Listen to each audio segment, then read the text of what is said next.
E chegamos ao fim de mais um concurso público, basicamente, até porque esse vídeo está sendo na sexta-feira, domingo tem a prova aí do concurso público de Cachoeiras de Macacu. Então, de fato, a gente encerra aí essa série de vídeos a respeito dessa banca, tá? Dessa banca. Mas é aquela coisa, você é concurseiro raiz, eu sou uma concurseira raiz, e a gente vai continuar estudando aí para os futuros concursos públicos, até porque tem Saquarema, tem Campo dos Goytacazes, tem Caxias, né, nessa expectativa, Queimados. Então tem muitos concursos aí para vir aí no ano de 2026 e a gente tem que estudar de agora, porque aquela coisa, o seu concorrente já está estudando, quanto mais você se preparar, melhor, tá ligado? Então a gente encerra aí de fato essa banca, né? Mas a gente vai estudando outras bancas também, FGV, Consulplan, se eu não me engano, Campus, né, é Consulplan, então a gente já pode pegar aí para estudar um pouquinho dessa banca, né, as questões dessa banca. Então, é isso basicamente, né? Então já tô falando demais, mas esses eram os recados aí importantes para eu falar com vocês, tá ligado? Então, separei aí, como de costume, 5 questões e me perdoem se eu tiver um pouquinho lerda, um pouquinho mais lenta, é porque eu passei muito mal essa noite, então não consegui dormir, tô até agora um pouquinho baqueada em relação ao estômago. Então, eu tô meio assim. Então, me perdoem se eu estiver um pouquinho lenta, meu raciocínio também estiver um pouquinho lento, é por causa disso, tá? Aquela coisa, me valoriza, porque até passando mal, eu tô aqui gravando vídeo pra você, beleza? Então, vamos partir aí pra nossa primeira questão, que vai nos perguntar o quê? Quando se pensa em África Antiga, automaticamente remete-se à civilização egípcia. No entanto, outros povos, reinos e impérios e civilizações destacaram-se na antiguidade. A Núbia, com a sua relevância histórica, localizada ao sul do Egito e no norte do Sudão. Região estratégica e elo entre a África Central, que corresponde à região subsaariana, e o Mediterrâneo, que é o norte da África e o Oriente Próximo. É um exemplo. Ali habitava uma população negra com língua e origem étnica diferente dos egípcios. Os núbios eram africanos na língua e na civilização. A Núbia, etimologicamente terra do ouro, território próximo ao Egito, 2 pontos. Letra A. Guarda em comum com aquele reino a organização centralizada de poder, determinado principalmente pela riqueza. Letra B. Organiza o poder de forma muito mais difusa, ou seja, não é possível falar em uma centralidade de poder, mas é uma divisão política. Letra C. Criou o Merolítico Núbio, decifrado antes ainda do hieroglifo egípcio, o que facilitou e facilita o desvendar da história do território. E letra D. Traz um rico arsenal cultural, tendo sido a primeira civilização na África a criar um sistema politeísta de crenças, baseado no antropomorfismo. Eu nem sei se é assim que se pronuncia. Mas, enfim, pausa aí e tenta responder. E a alternativa correta vai ser a letra B, organizava o poder de forma muito mais difusa, ou seja, não é possível falar em uma centralidade de poder, mas em uma divisão política. Como a questão destacou, cara, é bom a gente falar a respeito disso, é que quando a gente fala de África, né, logo vem à nossa cabeça o Egito.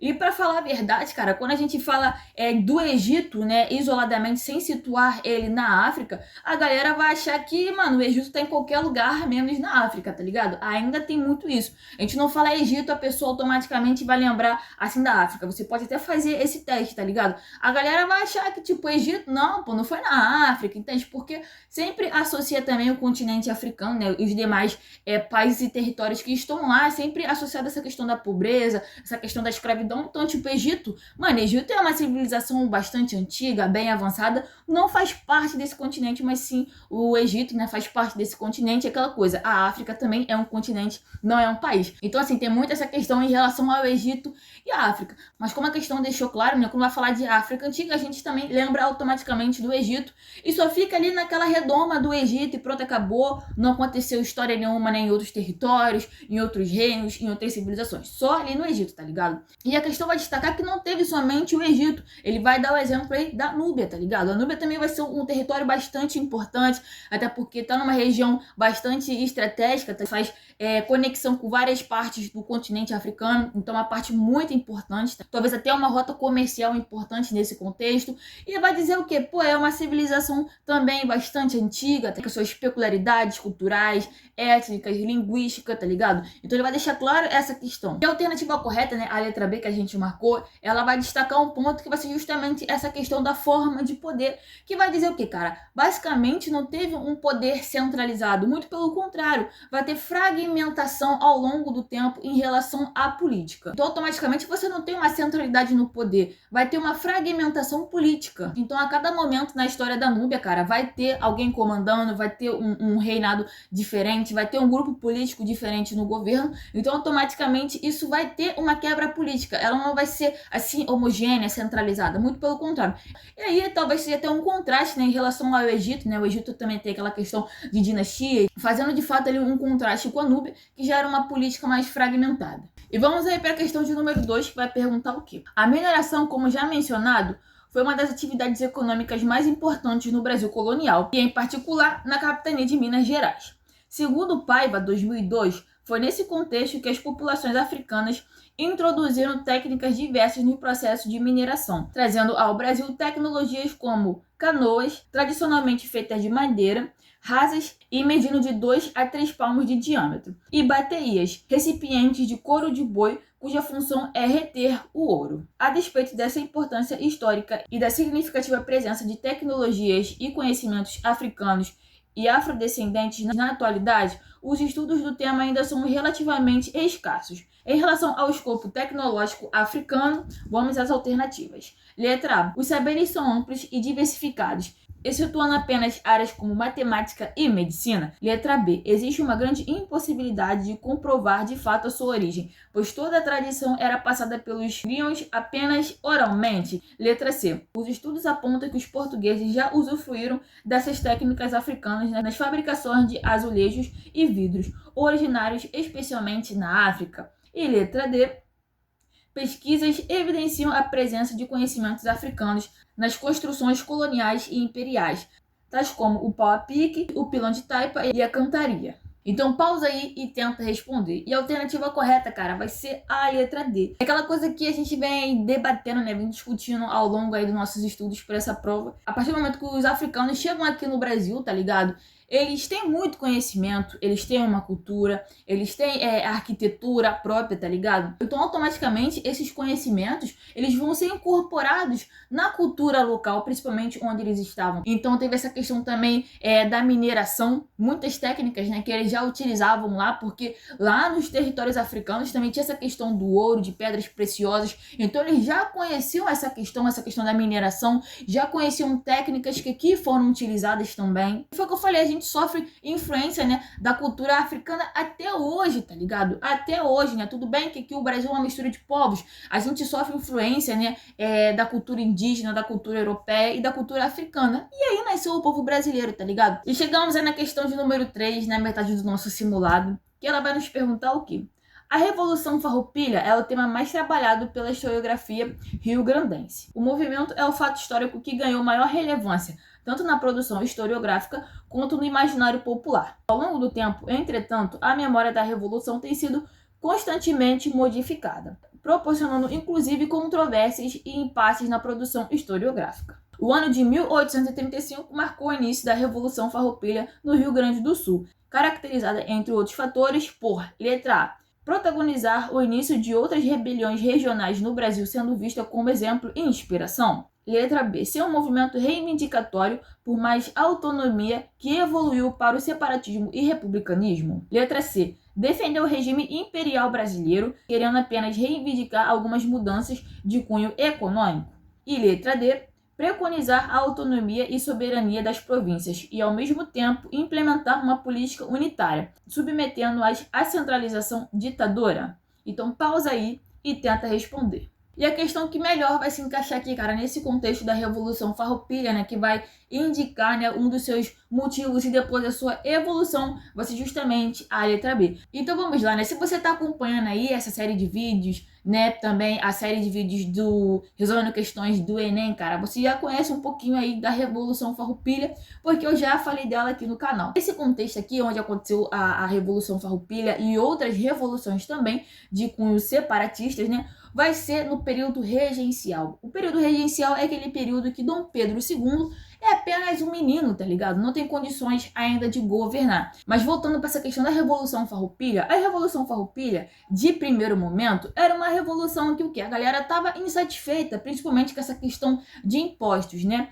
E é uma revolução feita basicamente pela elite. Teve participação popular? teve participação popular. Porém, quem estava aqui comandando a revolução fosse basicamente os estancieiros, os fazendeiros gaúchos, tá ligado? Até porque eles estão batendo de frente ali com a coroa em relação a essa questão de tributos, de pagar impostos, e em relação ao charque, né, que era justamente a carne salgada. Porém, cara, aquela coisa, eles não vão começar a ser ouvidos, né, e aí vai acabar virando algo mais revolucionário de fato e separatista, entende? Então, olha só, já que a coroa não está atendendo às nossas queixas, vamos nos separar e a gente faz a nossa lei, a nossa regra, e a gente faz o nosso país, basicamente. Então, desde muito tempo, cara, o Rio Grande do Sul já estava querendo se separar, assim como São Paulo também tentou se separar ali na Revolução de 32. Tá? Então, a letra B ela vai ser correta por causa disso, porque ela basicamente vai mostrar a evolução da Revolução. Era algo assim mais contra tributos, né? Algo mais inicial em relação a isso. Porém, depois, de fato, vai começar essa questão de se separar do reino, tá ligado? E também buscar a república, né? Buscar uma república independente em relação ao reino do Brasil, tá ligado? E chegamos na penúltima questão do nosso simulado, na questão de número 4, que vai dizer o quê? Os cristãos formavam comunidades organizadas que se reuniam em torno das igrejas e respeitavam uma estrutura hierárquica formal, composta de superiores, diáconos e presbíteros. Além disso, o cristianismo já havia se adaptado melhor às tradições romanas e vice-versa. Em 1313, o novo governante Constantino I percebeu que ao invés de combater a cristandade, poderia trazê-la para o seu lado e usá-la como base de sustentação do seu império. Constantino foi um visionário. Fez uma opção política pelo cristianismo numa época em que apenas 10% da população pertencia a essa fé. Constantino, um cara visionário, um cara esperto, né? Um agente político que vai se utilizar da fé. Parece que a gente está vivendo aí, né, nos dias atuais, entende? Né? Muitos grupos políticos se utilizando da fé. Agora, como eu digo, né, Jesus está na moda, né? Jesus está na moda, Jesus está em alta, Jesus é dinheiro, Jesus é pop, Jesus é tudo, né? Muita gente utilizando da fé, muita gente utilizando o nome de Jesus, de Deus, para fazer fortuna, né? Mas, enfim, não vamos entrar nesse mérito. Então, vamos lá. A partir da chegada dos povos germânicos em grande parte da Europa Central, sofreram grande influência da cultura greco-latina. Nesse processo, letra A, os povos germânicos, agora romanizados e cristianizados, prosseguem com a sua religião politeísta, mas sem o culto organizado. Letra B. A evangelização e a pregação, embora absolutamente proibidas pelo papado, vão se tornar fundamentais para a expansão cristã na Europa. Letra C. A cristianização do Ocidente é assim marcada pelo crescimento do papado e apenas com Clovis I, rei dos francos, se recusa a assumir o cristianismo. E letra D. A doutrina cristã tem assim ao seu alcance um vastíssimo público, onde as religiões existentes eram pagãs, de ideologias difusas e cultos diversificados. Então pausa aí e tenta responder. E a melhor alternativa, cara, vai ser justamente a letra D. Então vamos lá, né? Com a queda do Império, né, Romano do Ocidente, né, principalmente com essa questão aí dos povos germânicos e tudo mais, eles vão encontrar essa questão da religião, tá ligado? Até porque os povos germânicos, né, que é ditos como bárbaros e tudo mais, né, eles não tinham essa questão mais da religião muito unificada e centralizada. Diferentemente da religião cristã, que já era mais organizada, tinha uma hierarquia, tinha uma forma de culto, tinha uma escritura sagrada para você seguir. Então a introdução do cristianismo nesses povos, né, nos povos germânicos, foi facilitada por causa disso, pela troca de contato ali cultural e principalmente, né, pela religião cristã nesse contexto ser bastante organizada, centralizada e estruturada e seguir uma hierarquia. E chegamos aí na última questão, questão de número 5 do nosso simulado, que vai nos perguntar o quê? Constata-se que as famílias, independentemente da classe social a qual pertencem, se organizam das mais diversas maneiras. Além da família nuclear, que é constituída pelo pai, mãe e filhos, proliferam hoje as famílias monoparentais, nas quais apenas a mãe ou o pai estão presentes. Existem ainda as famílias que se reconstituíram por meio de novos casamentos e possuem filhos adventos dessas relações. Há também as famílias externas comuns na história brasileira, nas quais convivem na mesma casa várias gerações ou pessoas ligadas por parentesco diversos. O Estatuto da Criança e do Adolescente, o ECA, reafirma em seus termos que a família é a primeira instituição social responsável pela efetivação dos direitos básicos das crianças.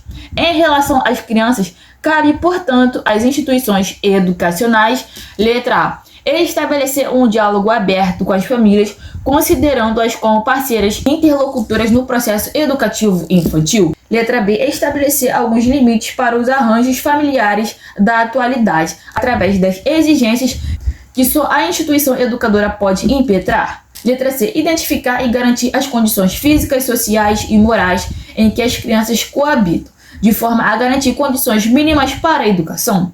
E letra D, assumir sempre que necessário o papel da defesa da identidade nacional, exigindo que as crianças e suas famílias compactuam com essa missão. Então pausa aí e tenta responder. E a nossa alternativa correta, cara, vai ser a letra A. E aí, cara, se você vai fazer uma prova de magistério, esse tipo de questão, ela vai cair na sua prova e você tem que saber pelo menos o mínimo e ter pelo menos o mínimo de bom senso para resolver essa questão. A família é importante e muito, tá ligado? A família é basicamente o primeiro núcleo ali, social daquela criança. Então, automaticamente, a escola e a família e a escola, elas têm que estar andando uma do lado da outra.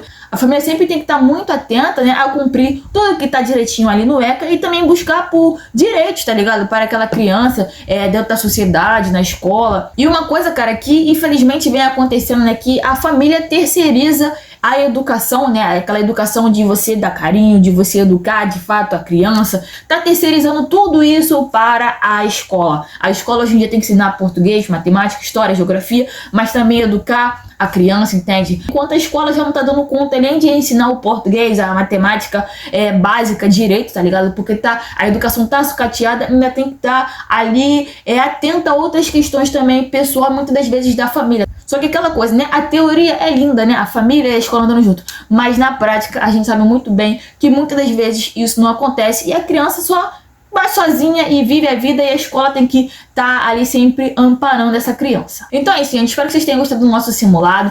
Foi um simulado rápido, né? Simples, como eu falei, tô um pouco debilitada aí de saúde, então não tô aí na minha melhor performance, mas falei, não vou deixar a galera na mão, até porque é a última aula a respeito aí do concurso público de Cachoeiras de Macacu, da banca IBAN, e depois, né, na semana seguinte, já vamos trabalhar outra banca e outro concurso. Então se você chegou aqui, cara, muito obrigada pela tua paciência e pela tua companhia, tá ligado?